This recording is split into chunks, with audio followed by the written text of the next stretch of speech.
I write this testimony in the hope that, should anyone ever set foot in this chateau again after I have performed the final act that will most likely end my existence, they will be aware of the terrible horrors that have occurred here. And should I fail in my attempt to put an end to this curse, may they avoid suffering the same unfortunate fate as mine. Despite the terror and frenzy that oppress me as I put on paper the following, I want to assure any readers that I am fully in possession of my mental faculties, even though I realize that what I have written, in the absence of concrete evidence, may seem like the absurd creation of a delirious mind, or the macabre fantasy of a graphomaniac overly passionate about authors such as Poe and Bierce. As I write this letter, I have recently turned 32 years old. This information, unexpectedly relevant, will be explained later on. My name and profession, on the contrary, hold no importance, but I include them to avoid excessive secrecy that could cast doubts on the truthfulness of this account. My name is Reginald Johnson. I was born and raised in Provo, Utah, and I am a former soldier of the American Army. I acquired this chateau approximately a year ago, on September 19, 1945, shortly after the end of the Second World War that devastated the old continent. Perhaps I should have anticipated finding myself in this situation, given that my immense fortune, and consequently this castle, stem from a terrible event that occurred towards the end of the war. In fact, just a few days after Hitler's death, before the Nuremberg trials were even conceived, hunting down Nazis had become the new favorite sport among us American heroes. It was during one such pursuit of a group of fleeing Nazis in the French Alps that my comrades and I, due to a sudden storm, quite unusual for the region and time of year, were forced to take refuge in this old abandoned chateau nestled on a hill hidden among the woods. The structure inside was evidently ancient, dating back, though I know little about architecture and even less about history, at least to the ages of feudalism. After a brief inspection, noting the general decay of the building, evidenced by peeling wallpaper, cracks in the walls, cobwebs, layers of dust several millimeters thick, and an unmistakable persistent smell of mold, we confirmed that the place was completely abandoned. The furnishings, entirely antiquated and devoid of any items from the current century, clearly reflected not the taste of its inhabitants, but rather prolonged neglect. However, surprisingly and contrary to what we had previously deduced, we discovered that the structure was not abandoned as long as we expected. Indeed, in the immense and well-stocked library located on the first floor, at the end of the majestic staircase dominating the entrance, we found that the collection of books was ominously and almost exclusively focused on the occult and black magic. And some of these books, particularly those we found on a modest desk placed under a window, were relatively recent. Among them was a certain Kybalion, a book on mental alchemy printed in 1908, and two books by the famous Aleister Crowley, The Book of Law and The Book of Lies. Therefore, my companions and I reflected that, at least up until 2 decades ago, someone must have inhabited or at least regularly frequented this castle. The theme of the occult did not suggest a reassuring sojourn, as although we were practically certain the structure was devoid of inhabitants, we couldn't be equally sure it wasn't regularly frequented by some group of Satan's worshippers or followers of some bizarre pagan cult. However, we did not particularly worry about this, as the storm continued unabated and the castle represented our best chance to survive the night. Moreover, we reflected, what could possibly threaten 5 heavily armed American soldiers, accustomed to the horrors of war? In a moment of brave wartime fanaticism, we almost hoped that someone, perhaps the same Nazis we were hunting, had taken refuge in the castle, so we could once again demonstrate the prowess of our trusted Colt pistols or our reliable M1 Garand rifles. At this point, 3 of my companions, Cole, Hendricks, and Sanchez, went outside to retrieve supplies from our Jeep, while Bishop and I continued exploring the building. Starting from the decadent yet majestic entrance, dominated by the grand staircase, we instinctively decided to explore the left wing. Here, we came upon a vast hall with a stunning and seemingly endless mahogany dining table at its center, flanked by a luxurious fireplace and illuminated by a single window overlooking a neglected inner courtyard, which appeared to have once served as a family cemetery. The hall exuded an aristocratic aura. In the middle of the table stood a lavishly ornamented porcelain flower vase, depicting war-themed motifs, likely indicating the chivalrous importance once held by the family who ruled this castle. The chivalric theme continued in other elements as well, such as the carvings on the plates, embroideries on the napkins, and even in the engravings on the golden goblets inscribed with the motto Honneur et Fidélité, honor and loyalty. Although I have no interest in history or art, I must admit I was momentarily captivated by the centuries-old splendor. However, I couldn't help but trivially consider the potential profits from selling such items on the black market. Yet, out of caution and to avoid planting the same idea in my companion's mind, I kept this thought to myself, greedily suppressing it. What particularly caught our attention, and I must admit, disturbed us quite a bit, were the portraits of the counts of the lineage placed above the lavish fireplace. However, curiously, the name of the noble family was always erased, as if someone had intentionally sought to obliterate the memory of a family long fallen into decay. On each metal plaque placed on the lower edge of the frames of the portraits, indeed one could read Comte de C, but what that C referred to remained unknown. Yet the most unsettling detail was another one. We noticed that, starting from the 13th century with Comte Henri, the paintings began to display discordant elements. Henri's portrait, for instance, was partially corroded, as if by some colorless liquid. The next portrait, that of Comte Godfrey, was pierced by a wooden arrow. Robert, Godfrey's son, had a vivid red stain on his chest, so vivid it made me think it was actual blood. Meanwhile, Louis, son of Robert, had a completely wrinkled and distorted portrait, as if it had been submerged in water for a prolonged period. And so on, until we reached the last heir, a certain Antoine, whose portrait showed no evident abnormalities.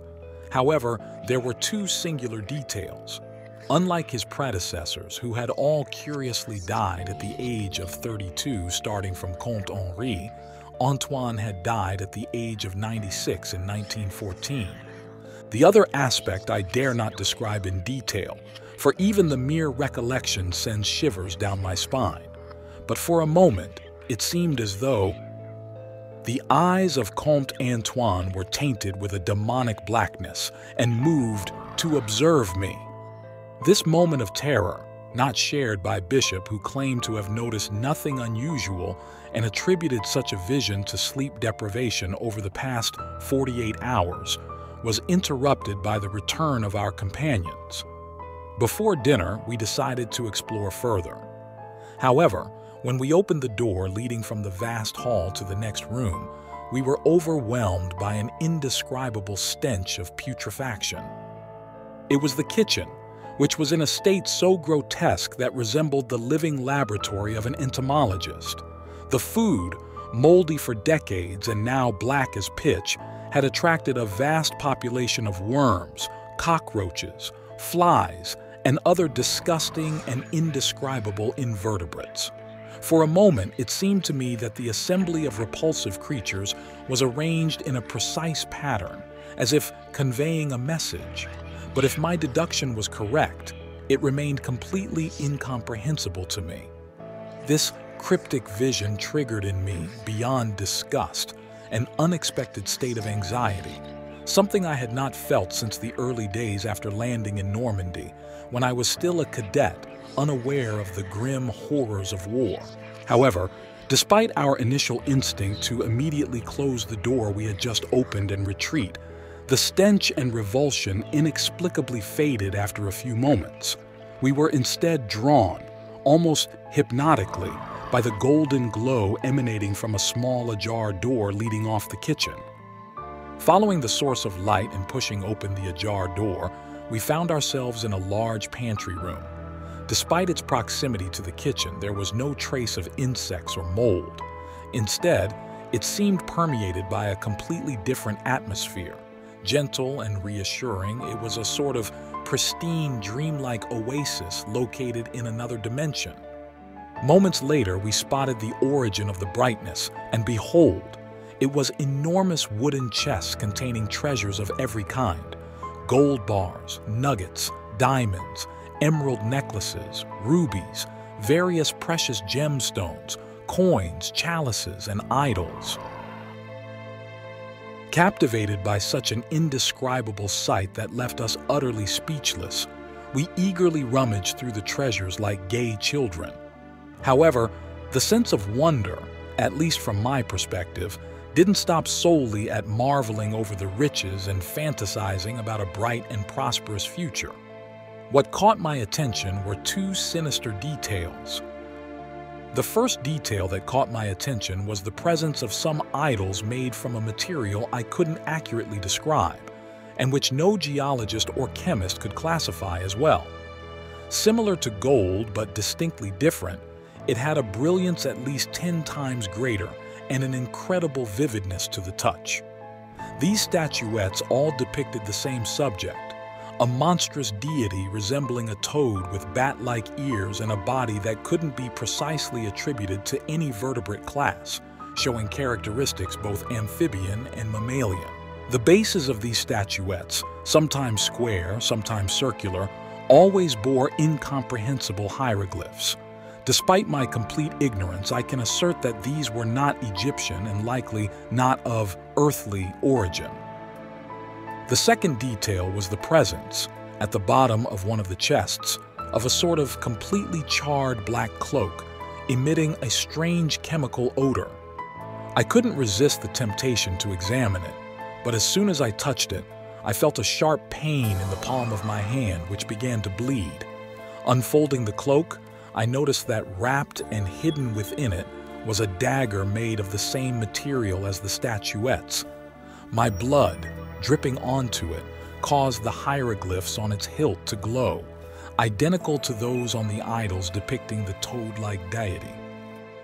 My first instinct was to bring the mysterious object to the attention of my companions, who were still entranced in a feverish state of ecstasy. However, after a few moments, I noticed something incredible. The wound on my palm had completely disappeared, and the engravings on the dagger were no longer illuminated. Attributing, as Bishop had previously suggested, these strange occurrences to prolonged sleep deprivation, I placed the cloak and dagger back into the chest.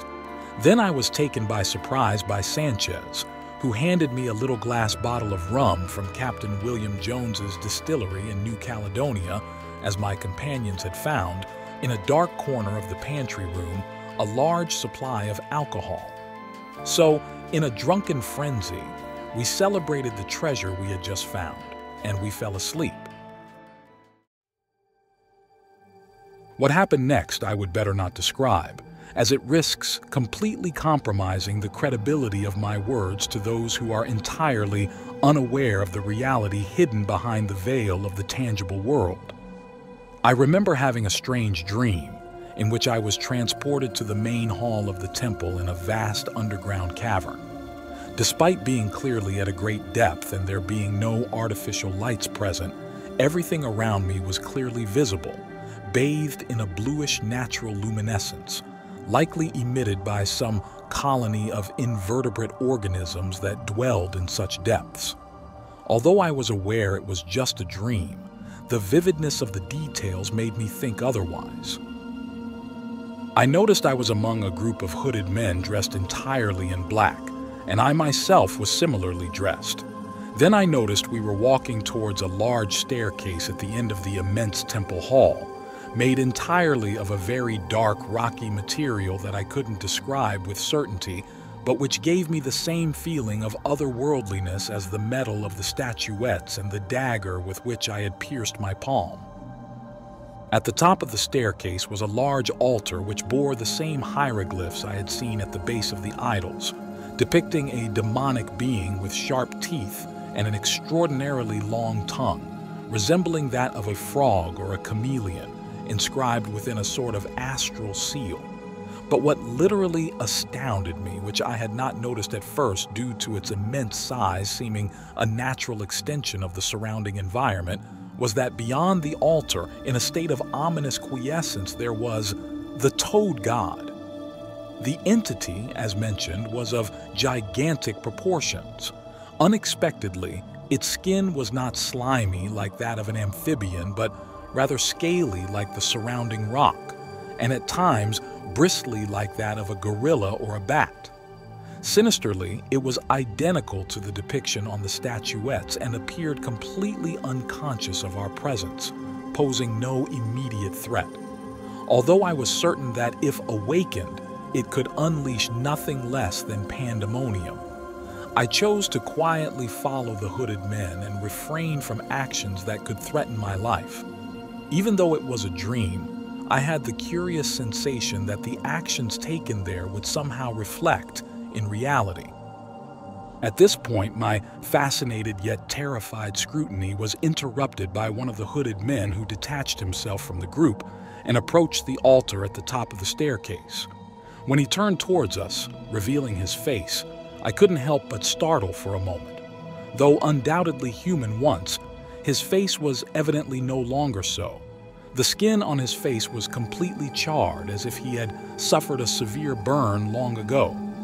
But what unsettled me most were his eyes, so deep and sunken into his protruding cheekbones that they resembled the empty, malevolent sockets of a demon from hell. They creepily reminded me of the eyes that seemed to observe me when the painting of Comte Antoine took on a sinister vividness. At this point, the man, or perhaps I should say the creature, using his long, skeletal and clawed hands, retrieved from the voluminous folds of his robe the same dagger I had found in the chest. He began reciting verses in Latin with a raucous and Mephistophelian voice. What he was saying I will never know, but I seemed to catch words like maledictio and sacrificium. After finishing his ritualistic prayer, the dagger emitted a brilliant glow, as if permeated with some magical force. The same happened to the astral seal on the altar behind him. Then, the creature burst into a thunderous demonic laughter and stabbed itself in the chest. Instead of dying, however, it illuminated itself, and its dark, charred skin underwent a kind of regeneration process, turning into a no less unsettling and marble-like skeletal white.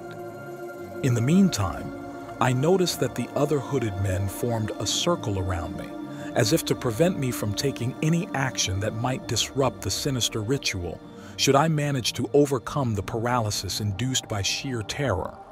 Up until that moment, since it was certainly a dream and I had not considered them more than mere holographic projections, I hadn't paid attention to the faces hidden under the hoods.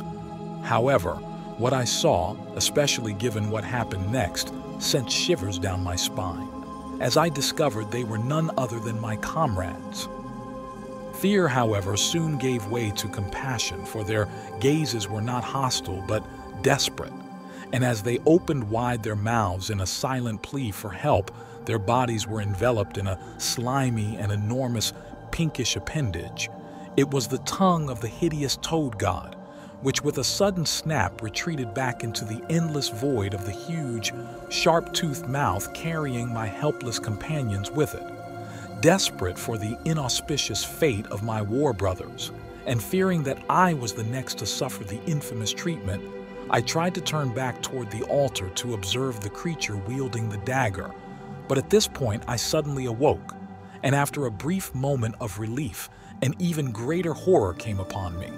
For although I had escaped from the dreadful nightmare and returned to the suave tranquility of the pantry room in which we had fallen asleep, I noticed that my companions were, in fact, all gone.